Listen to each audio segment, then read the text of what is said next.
mengawin-ngawinkan ayat sesuai dengan apa yang kita mau gitu. Ya. Oke, thank you Saudara Mikael. Saya mau tanya dulu nih. Dari penjabaran Saudara ini yang panjang lebar ini, saya mau tanya, tolong jawab ya atau tidak. Jemaat perkumpulan orang-orang yang ada ketika Yesus memberikan mandat kepada Petrus muridnya, apakah jemaatnya itu adalah kumpulan orang-orang yang tidak bersunat? Jawab.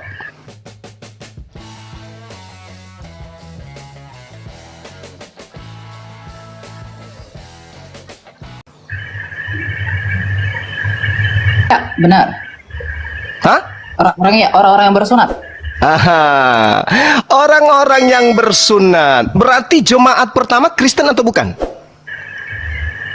Nah, ini. Oke, lanjut dulu. Nanti saya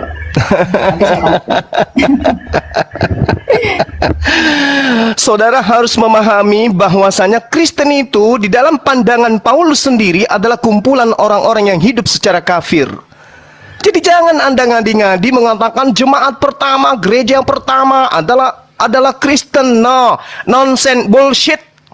Makanya perlu belajar, bukan hanya kecepatan berbicara. Mulut dan otak itu harus sinkron, Bung. Jadi jemaat pertama yang didirikan oleh Petrus adalah jemaat Yahudi, bukan Kristen. Kumpulan orang-orang yang tidak bersunat haram hukumnya masuk di dalam jemaatnya orang Yahudi sampai hari ini. Jadi jangan mimpi. Anda boleh lincah berbicara, tapi Anda tidak berdata. Oke? Nah, sekarang saya sadarkan kepada saudara, ketika saudara mengatakan Taurat itu hanya bayang-bayang, ilmunya dari mana? Dari orang Farisi kan? Nah, itulah kalian, pengikut orang Farisi. Sementara Tuhan memberikan pernyataan yang sangat luar biasa di dalam pemahaman orang Yahudi itu sendiri, bahwa Taurat yang datang kepada Nabi Musa itu adalah jalan hidup, yang siapapun yang menapaki daripada hukum Taurat itu dalam kehidupan orang Bani Israel, mereka akan mendapatkan hidup. Itu Kristen, di situ nggak ada. Anda mengatakan hukum Tuhan adalah bayang-bayang, itu mau Anda, karena Anda Kristen. Tetapi orang Yahudi, di mana mereka adalah umat yang diangkat derajatnya oleh Tuhan, apakah pernah diajarkan Taurat itu bayang-bayang dan yang benar adalah ajaran Kristen? Mimpi. Itu mimpi itu, Bung. Makanya Yesus mengatakan, wahai Bani Israel, waspadalah kepada orang Farisi. Tapi kalau di Kristen, wahai orang Kristen, rangkulanlah dengan orang Farisi. Tuh, coba Anda lihat itu dari kacamata perspektif kerangka berpikir Anda aja dulu. Kristen berasal dari orang Farisi atau bukan? Yes, orang Farisi. Siapa orang Farisinya? Paulus. Apa pembuktiannya? Pengakuan dari mulutnya sendiri. Di mana diterangkan? Filipi 3 nomor 5. Aku adalah orang Ibrani asli dari keturunan Benyamin. Aku adalah orang Farisi. Kata Yesus, waspada.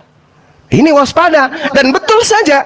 Sekali lagi saya katakan, kalau Anda cerdas, Anda orang terpelajar, satu-satunya pemain tunggal yang mendirikan agama, mendirikan sekte di luar daripada agama Yahudi yang dianut oleh Yesus, hanya Paulus. Sekte apa itu? Kristen. Orang Yahudi menyebutnya Nasrani. Itu diterangkan dalam Kisah Para Rasul 24 nomor 5. Jadi tolong teman-teman Kristen, mulai hari ini Anda imani dan percayai bahwa jemaat pertama adalah Kristen. Itu buyar. Tinggalkan itu adalah pembodohan. Jemaat pertama yang didirikan oleh Petrus adalah kumpulan ahli-ahli Taurat. Mereka adalah orang-orang yang bersunat. Mereka yang ketika masuk ke bait suci bukan duduk di bangku, tetapi mereka berdiri untuk sujud di hadapan Tuhannya mereka. Sebelum masuk ke rumah ibadah mereka cuci kaki, cuci tangan, membasuh wajah dan seterusnya. Mereka wudhu. Sementara Kristen itu beda. Jadi jangan pernah mimpi jemaat mula-mula yang didirikan di atas batu karang itu adalah Kristen. Itu pembodohan. Catat itu. Jemaat yang didirikan Petrus adalah kumpulan orang-orang yang bersunat. Mereka adalah praktisi Torah. Ya, catat. Sehingga ketika Anda mengatakan kami adalah Kristen awal mula dari muridnya Yesus, itu bohong. Paulus mendirikan sekte di Antioquia itu karena dia mengaku dia diutus sebagai rasul kepada orang-orang yang tidak bersunat. Maka jemaat pertama, orang-orang yang tidak bersunat, pemakan babi, adalah Kristen, dan itu tidak ada korelasinya dengan pengajaran Yesus. Jadi Ketika Yesus mengatakan, waspadalah kepada serigala-serigala yang nyamar seperti domba, yang dimaksud tidak lain adalah Paulus in the gang. Silakan Anda bantah. Oke. Ya, terima kasih Pak Juma ya.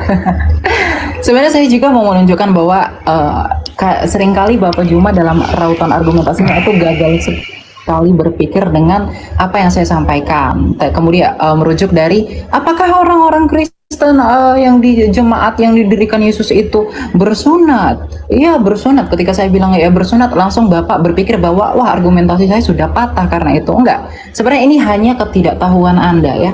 Orang Yahudi yang percaya Yesus itu tetaplah harus disunat. Karena sedangkan orang Yahudi yang percaya Yesus tidak dibebankan hukum sunat.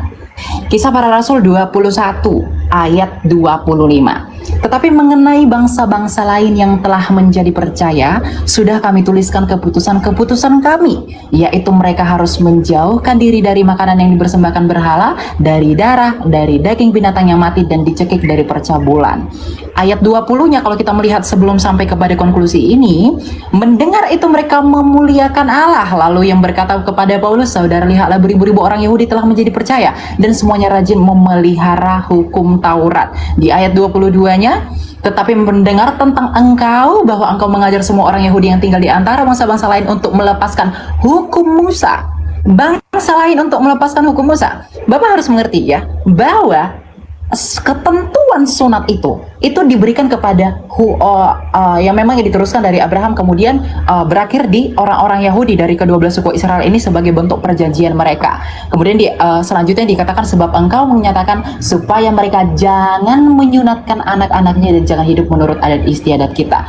Jadi kita harus mengerti teman-teman bahwa hukum sunat ini adalah hukum yang only berlaku bagi orang-orang Yahudi. Tapi karena Yesus menyatakan pergilah jadikanlah semua bangsa muridku, baptislah mereka di dalam nama Bapa, Putra dan Roh Kudus. Artinya hukum Yahudi ini tak berlaku lagi bagi dunia ini. Itu berlaku bagi mereka aja. Bagi dunia ini tidak berlaku lagi hukum sunat karena mereka sudah disunatkan melalui kematian Kristus. Inilah relevansi yang saya katakan. Saya tetap konsisten dalam argumentasi saya. Saya tidak mau gagal berpikir ya.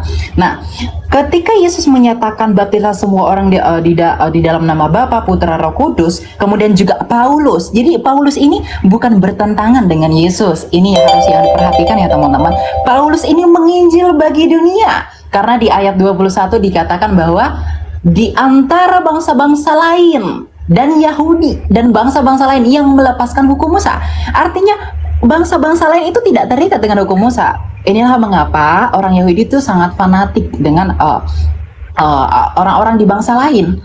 Artinya memang hukum Israel yang sangat ketat ini, yang tadinya perlakuan hukum Taurat ini tidak berlaku lagi bagi bangsa lain. Makanya orang Kristen yang non-Yahudi itu tidak perlu disunatkan. Itu argumentasi yang pertama.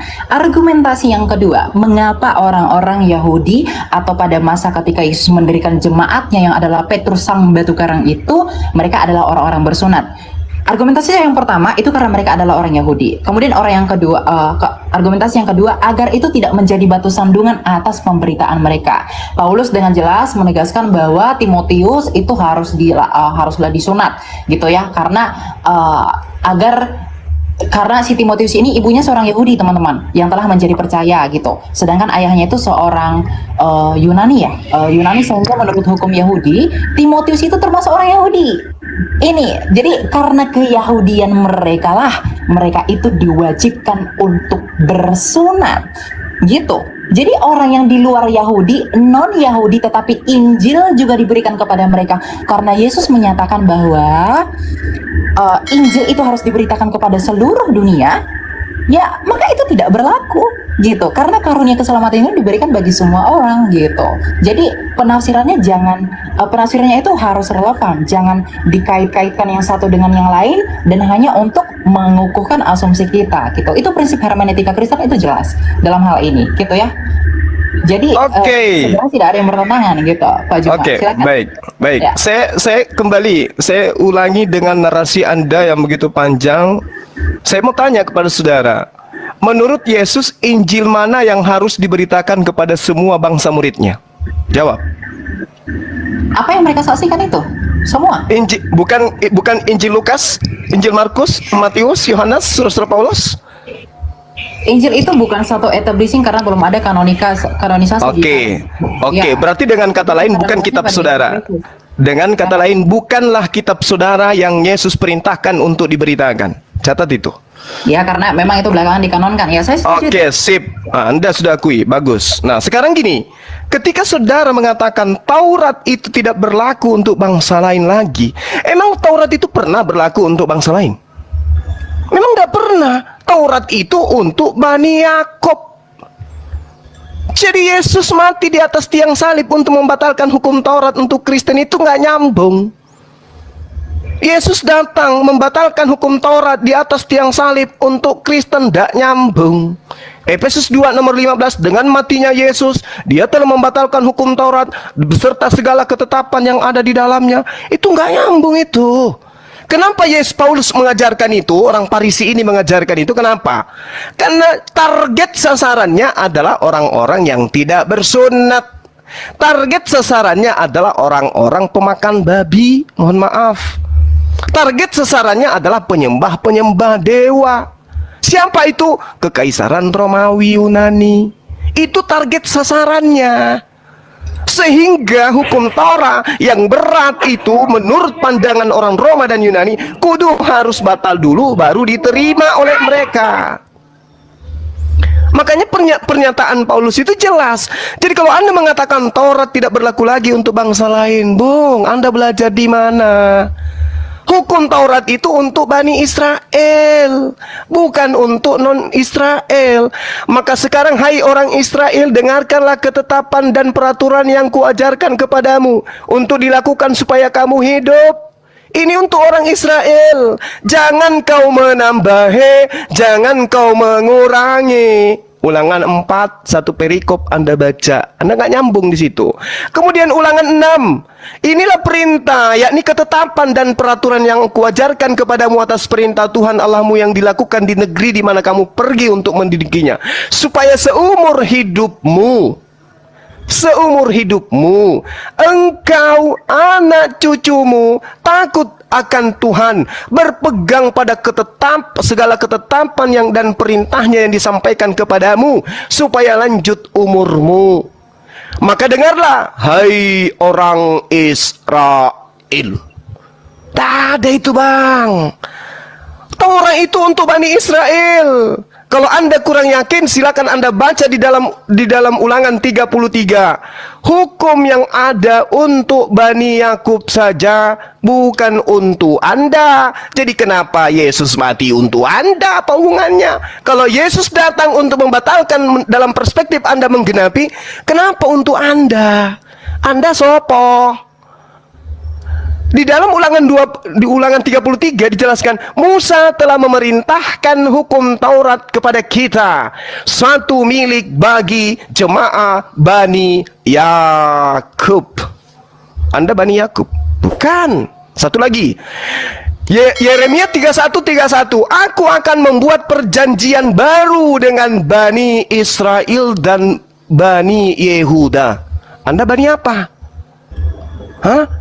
Bukan Anda. Jadi ngapain Yesus mati di atas tiang salib untuk Anda? Ngapain? Tujuannya untuk membatalkan hukum Taurat. Iya, berarti Yesus untuk Bani Israel, bukan untuk Anda.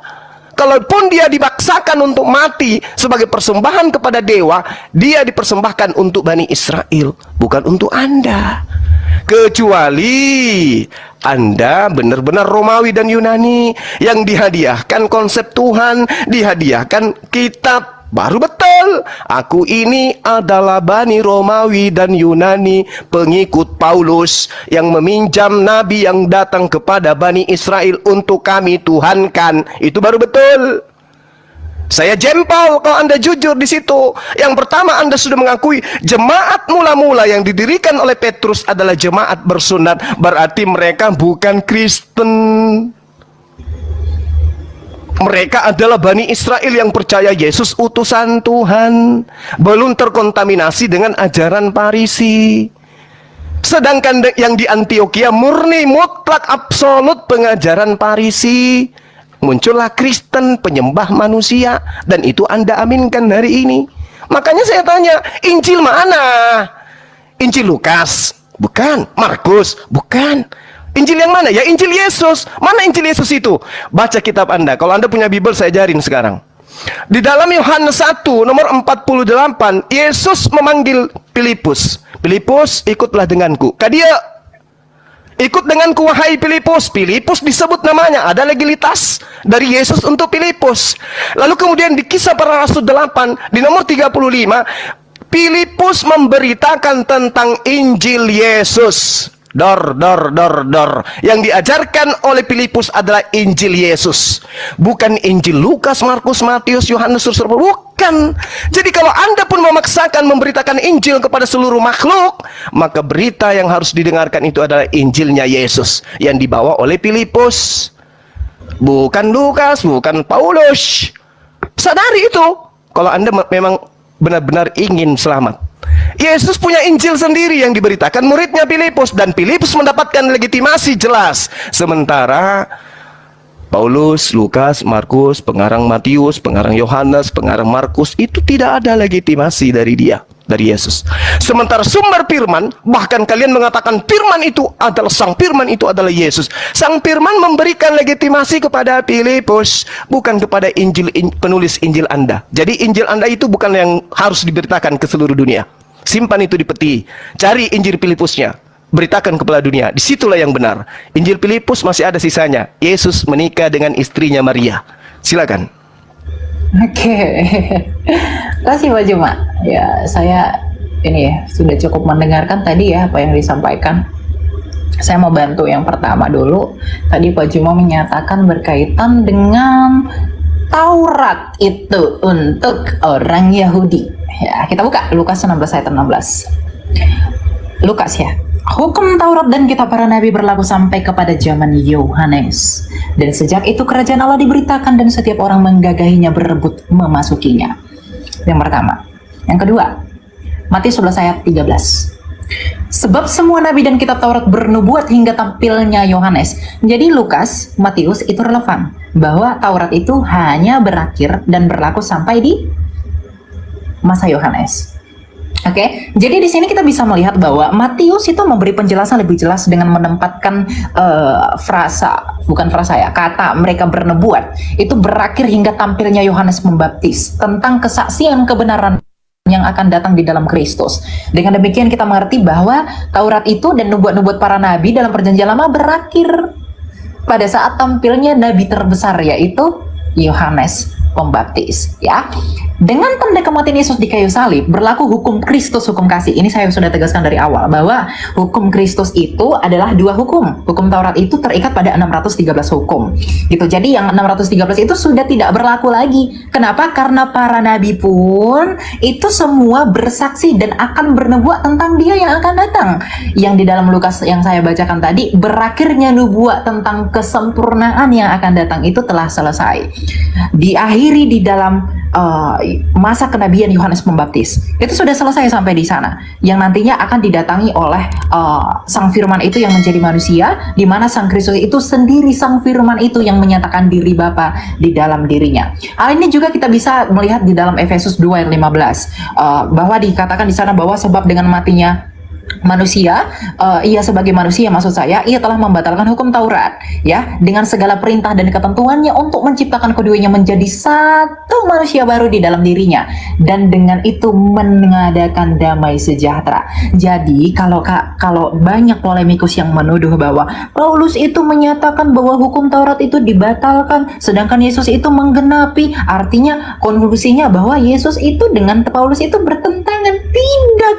Kenapa? Jelas ditegaskan oleh Lukas bahwa hukum Taurat itu berakhir mengenai pewahyuannya dan peraturannya itu sampai kepada zaman Yohanes. Itu yang pertama. Jadi ayat ini sudah membantah argumentasi dalam perspektif kekristenan ya. Maksud saya bahwa Bapak menyatakan Taurat itu akan berlaku selama-lamanya. Tidak.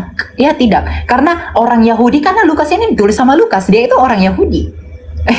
Jadi kalau dia itu orang Yahudi, tidak mungkin dia punya perspektif bahwa kalau memang hukum Taurat itu berlaku sampai selama-lamanya, tidak merujuk kepada nubuatan yang akan datang di dalam kesempurnaan Yesus Kristus, ini mereka tidak akan menyaksikan ini. Kalau kita merujuk kepada hukum dwi ganda saksi, kesaksian ini benar adanya, karena Lukas juga menyatakan demikian, Matius juga menyatakan demikian, kemudian juga dikonfirmasi di Efesus. Ini jelas urgensinya. Kemudian yang kedua, mengenai Injil gitu ya. Tadi Bapak menyatakan bahwa Injil itu di Filipus. Kenapa di Filipus itu tidak diakui, sedangkan di Filipus itu Yesus itu katanya menikah bla bla bla dan lain-lain. Kenapa kalian tidak memberitakan Injil yang dari Filipus aja?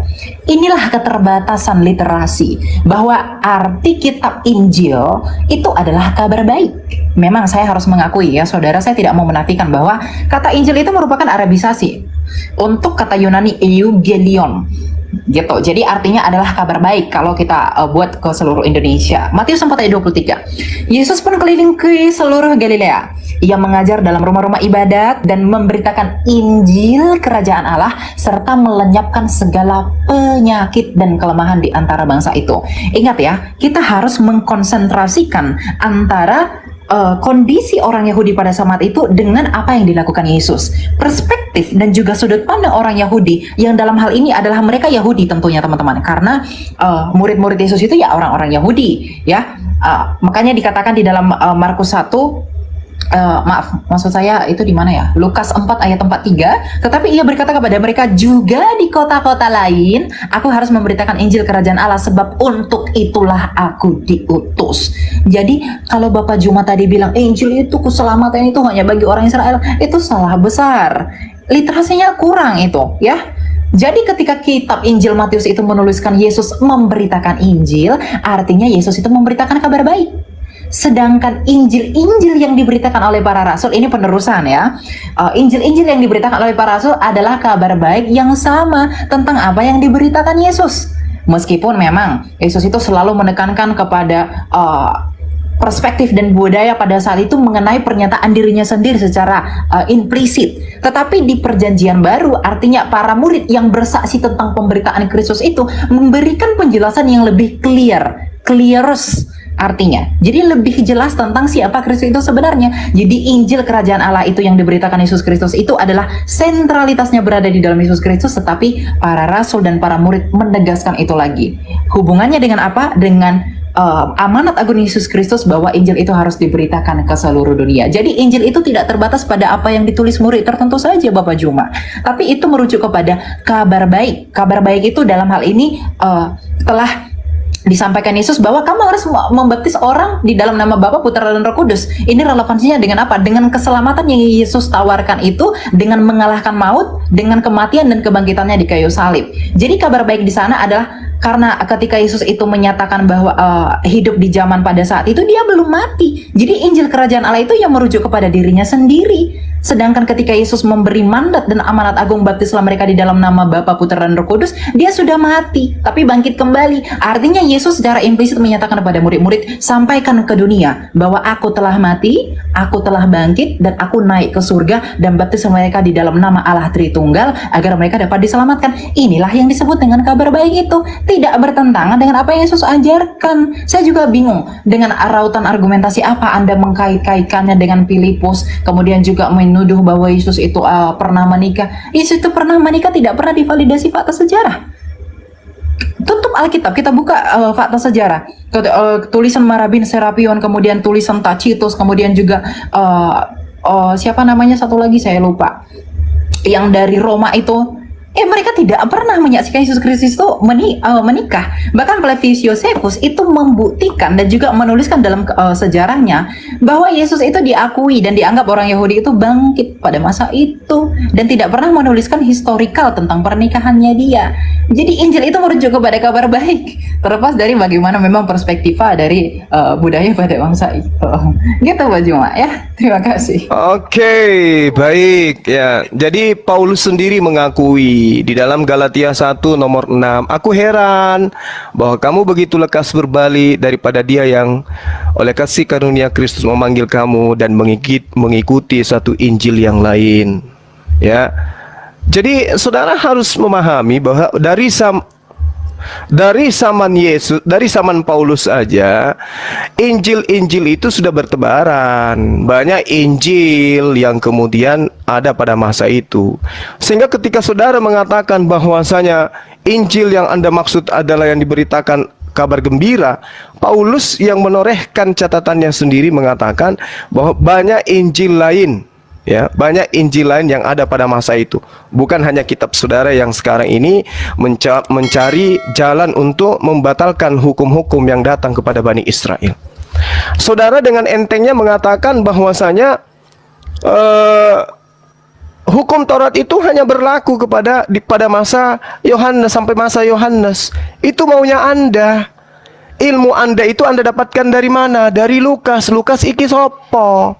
Anda mengatakan Lukas ini orang Yahudi. Data Anda dari mana?